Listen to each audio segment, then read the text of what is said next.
What's up? What's going on? Arvind Ramakrishna here, and welcome to Driven to Draw, where I teach you how to bring your sketches to life. So let's get started.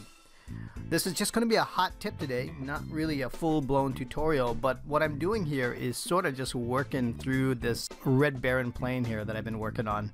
And you won't believe where I'm at. I'm actually at my kids' karate class. It's come down to this, where I need to get whatever time I can to start creating some videos for you guys, and sometimes they just had to be in the most unlikely places. Lucky for you, everything's all muted out, so you don't hear this screaming in the background. So what we're going to be talking about today is weathered effects.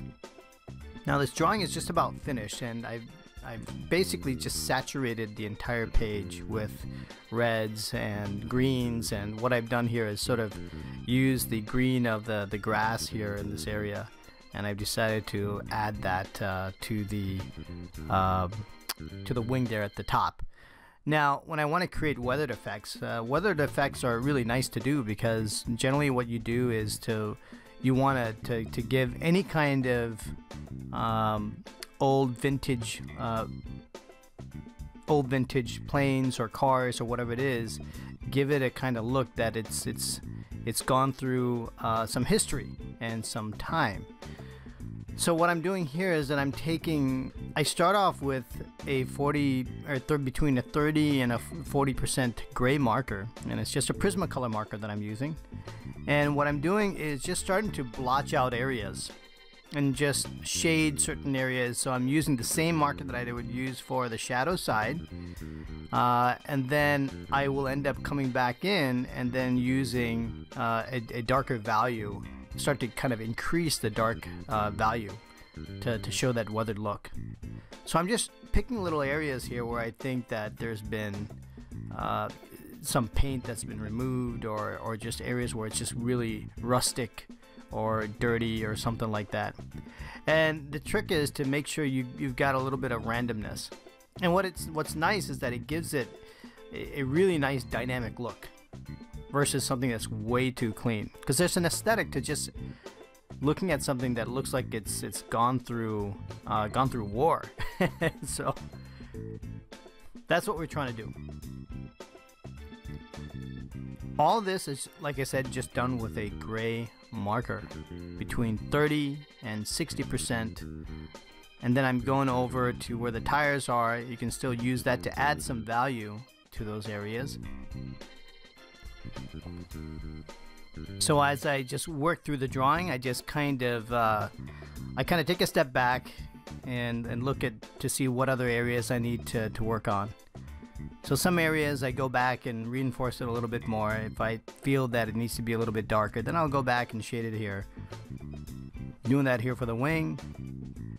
And same thing, go up to the top wing and I add a little bit more contrast. And what this does with the single gray marker, or the same value, is that it brings a little bit of unity to the entire sketch. There's these like relationships that are built up between each one of these areas. So now the first pass that I did with adding the weathered look, now I'm just going again, adding a little bit more detail, adding some dots and speckles.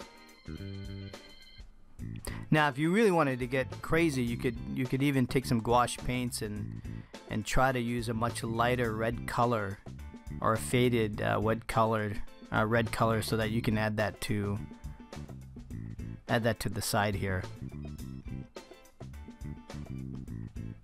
Adding it to the straps there. And then just experiment, just try it. That's my challenge to you, is to take, it doesn't have to be a plane, take any one of your drawings, saturate it to a particular color. It could be a car, it could be a truck, it could be a tank. If you have a tank, it's green, then go back in with a lighter color of gray, depending on how dark that value is for your green. If it's like an olive green, then you would have to choose maybe a little bit of a lighter gray, maybe a 40%. But if you go with even a darker tone green, then maybe you got to go 60%.